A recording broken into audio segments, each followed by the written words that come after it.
நேற்று இரவு பெசூட்டில் உள்ள புலாவ் பர்ஹந்தியான் கடலில் 15 பயணிகளை ஏற்றிச் சென்ற சுற்றுலா படகு கவிழ்ந்ததில் 2 குழந்தைகள் உட்பட 3 பேர் உயிரிழந்தனர்.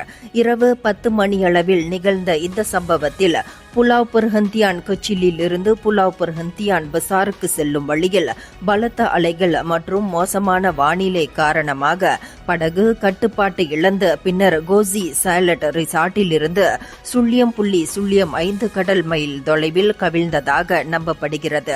குவாந்தான் கடல்சார் மீட்பு மையம் மூலம் இந்த சம்பவம் குறித்த தகவல் இரவு 10:55 மணிக்கு கிடைத்ததாக தெலங்கானா கடல்சார் இயக்குநர் கடல்சார் கேப்டன் ஹமீதுடின் ஜே அவாங் தெரிவித்தார்.